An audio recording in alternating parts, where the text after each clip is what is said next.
உலகத்தை பார்த்து எவ்வளவு நாள் ஆகுது. அப்பா நல்லா நல்ல ஆசீர்வாதம் பண்ணுங்கப்பா. பா எப்படிப்பா இருக்கீங்க? அப்பா பார்த்து எவ்வளோ நாள் ஆச்சுப்பா? எப்படிடா நல்லா இருக்க முடியும்? அண்ணாமலை இருக்கிற வரைக்கும் நான் எப்படி நல்லா இருக்க முடியும்? நான் ஜெயில இருந்த ஒவ்வொரு நாளும் மண்டையில ஓடிக்கிட்டு இருந்ததெல்லாம் ஒரே விஷயம்தான். அண்ணாமலையை நான் பழிக்கு பழி வாங்கணும். நான் எப்படி ஜெயில தனியா கஷ்டப்பட்டேனோ அதை விட 100 மடங்கு அண்ணாமலை குடும்பத்தை பிரிஞ்சு சொத்தை இழந்து கஷ்டப்படணும். அதை நான் பார்த்து ரசிக்கணும். அப்பதாண்டா அப்ப இத்தனை காலமா இழந்த சந்தோஷத்தை நீ பாப்ப. ஆமா, என்னமோ நான் வெளியில வரதுக்குள்ள அந்த அண்ணாமலை குடும்பத்தை ஒண்ணு இல்லாம பண்றேன். அந்த 25 கடைகளையும் நம்ம பேர்ல மாத்துறேன்னு சொன்ன, என்னாச்சு? அது வந்துப்பா, அந்த வீட்டோடைய மூத்த மருமக நமக்கு ஹெல்ப் பண்றேன்னு நிறைய பிளான் பண்ணோம். ஆனா கடைசியில எல்லாமே சொதப்பிடுச்சுப்பா. ஏய் முட்டாள் முட்டாள், பொண்ணை நம்பியா சவால் விட்ட? காரியத்தை எடுத்தா முடிச்சு காட்டணும்டா. அவன் தான்டா ஆம்பளை. சாரிப்பா, நான் என்னப்பா பண்றது? நீங்க இல்லாம என்னால ஒன்றும் பண்ண முடியலப்பா. அப்பா அதான் நீங்க வந்துட்டீங்கல்ல, இப்போ எனக்கு ஒரு புது நம்பிக்கையே வந்திருக்குப்பா. அந்த அண்ணாமலையா முடிச்சிடலாம்ப்பா. சரி விடு, அதான் நான் வந்துட்டேன்ல, எல்லாமே நம்ம கண்ட்ரோல்ல தான். சரிங்கப்பா, வாங்கப்பா வீட்டுக்கு போலாம். டேய் வண்டி ஏறு. ஆணவம், அதிகாரம், அயோக்கியத்தனம் எல்லாத்தையும் ஜெயிலையே விட்டுட்டு வந்துரு. அதை விட்டுட்டு மறுபடியும் எனக்கோ இல்ல என் குடும்பத்துக்கோ பிரச்சனை கொடுக்கணும்னு நினைச்ச அப்புறம் நீ வெளியவே வர முடியாத அளவுக்கு பண்ணிடுவேன். ஏய், யாருக்கிட்ட என்ன பேசுற? யாருன்னு தெரியும்ல? என்னப்பா குட்டி வில்லன்? பெரிய வில்லனே சும்மா இருக்காரு, நீ என்ன சொல்ற? பெரியவங்க பேசும்போது சின்ன பையன் குறுக்க வரக்கூடாதுன்னு சொல்லி தரலையா உங்க அப்பா? என்ன தண்டப்பா நீ பையனை இவ்வளவு மோசமா வளர்த்து வச்சிருக்க? அது சரி, நீ ஒழுங்கா இருந்தாதானே பையனை ஒழுங்கா வளர்ப்ப. அப்பாவுக்கும் பிள்ளைக்கும் இதுதான் கடைசி வார்னிங். இனி என் வழியில வந்தீங்க, இது வரைக்கும் டெம்பரரியா தங்கியிருந்த ஜெயில் ரூம உங்களுக்கு பெர்மனண்டா ஆக்கிடுவேன். ஜாக்கிரதை.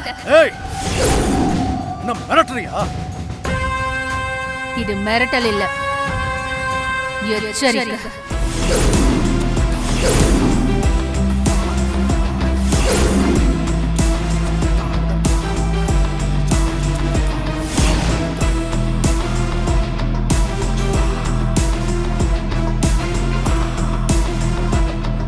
அது வந்துங்க,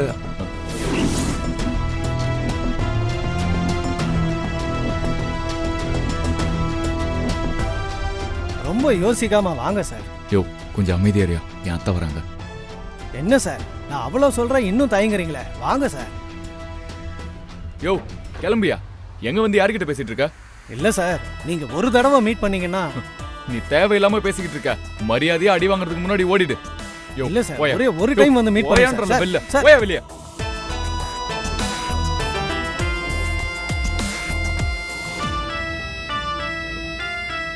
என்னாச்சு மாப்ள?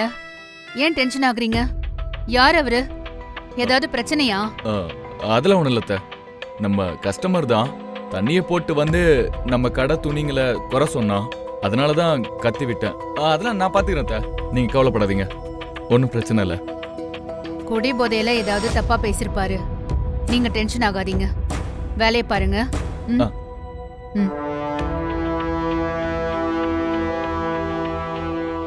எதுக்காக தண்டபாணி நம்மள மீட் பண்ணணும்?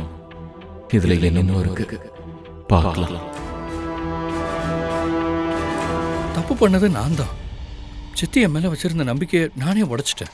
அதான் இனிமே அவங்களா என்கிட்ட பொறுப்பை கொடுக்கற வரைக்கும் நானா கேட்க கூடாதுங்க. இங்க பாருங்க, என்னடா நேத்து வந்தவ குடும்பத்துல குழப்பம் உண்டாக்குறேன்னு நினைக்காதீங்க. எனக்கு என் புருஷனும் மத்தவங்க முன்னாடி தலை நிமிர்ந்து நடக்கணும், அவர் கையிலயும் 4 காசு இருக்கணும் தான் இதை சொல்றேன். இது ஒரு கூட்டு குடும்பம், இங்க எல்லாருக்கும் உரிமை இருக்கு. இப்படி சின்ன சின்ன செலவுக்கு கூட உங்க சித்தியை எதிர்பார்த்துட்டு இருக்க முடியாது. நீங்க உடனே உங்க சித்தி கிட்ட உங்களுக்குன்னு தனியா பொறுப்பும் பணமும் வேணும்னு கேளுங்க. நான் எப்படி வான்மதி? நீங்க தாங்க கேட்கணும். இங்க எந்த கதவும் தானா திறக்காது, நாம தான் திறக்கணும். உங்க உரிமையை நீங்க கேட்க போறீங்க. இதுல என்ன தப்பு?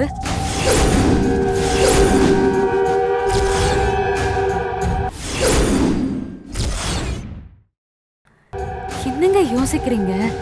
உங்களுக்குன்னு தனியா காசும் பொறுப்பும் இருந்தா உங்க பொண்டாட்டி இப்படி செலவுக்கு காசு கேட்டதும் நீங்க யோசிப்பீங்களா? உடனே எடுத்து கொடுத்திருக்க மாட்டீங்க? கொடுத்திருப்பீங்கல்ல. நீங்க சொல்ற மாதிரி என்னால சித்தி கிட்ட உரிமையெல்லாம் கேட்க முடியாது. இது அவங்க உழைப்பால வளர்ந்த குடும்பம். அவங்களுக்கு தெரியும் யாருக்கு எப்ப எதை பண்ணணும். உங்களுக்கு என்னங்க இப்ப பணம் தானே வேணும்? சித்தி கிட்ட சொல்லி வாங்கி தரேன். நான் இவ்ளோ சொல்லியும் உங்களுக்கு புரியலல்ல. போங்க, உங்க பணம் ஒன்றும் எனக்கு வேண்டாம். வான்மதி, ஏய், நீ வெண்ணிலாவை மாத்தி காட்டுறேன்னு சொன்னதை கேட்டு நான் கூட கொஞ்சம் பயந்தேன், இது நடக்குமா நடக்காதான்னு. ஆனா நீ சொன்ன மாதிரியே சாதிச்சுட்ட அண்ணாமலை. உங்ககிட்ட கத்துக்க வேண்டியது நிறையவே இருக்கு. அத்தை, ஸ்வீட் எடுத்துக்கோங்க.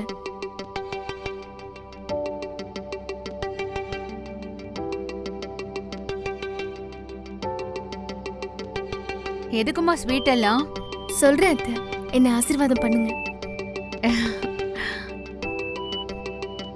நல்லாருமா, நல்லாரு.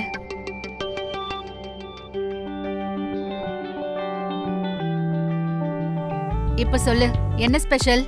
ஏன் திடீர்னு இதெல்லாம்? இன்னைக்கு மதர்ஸ் டே அத்தை. ஐயோ, அட ஆமால, நான் மறந்தே போயிட்டேன். ஹாப்பி மதர்ஸ் டேமா. தேங்க்ஸ்மா. ஹாப்பி மதர்ஸ் டே.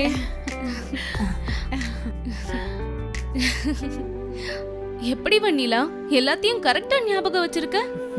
அதான் அவ டேலண்ட். இந்த மாதிரி விஷயத்தெல்லாம் கரெக்டா ஞாபகம் வச்சிருந்து எல்லாரும் முன்னாடியும் நல்லா ஸ்கோர் பண்ணிடுவா.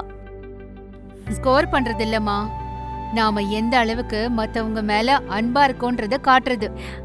ஐயோ அத்தை, நான் சும்மா கிண்டலுக்கு சொன்னேன். நான் முதல்ல விஷ் பண்ணலான்னு வந்தேன், அதுக்குள்ள வெண்ணிலா முந்திக்கிட்டா. ஹாப்பி மதர்ஸ் டே அத்தை. தேங்க்ஸ்.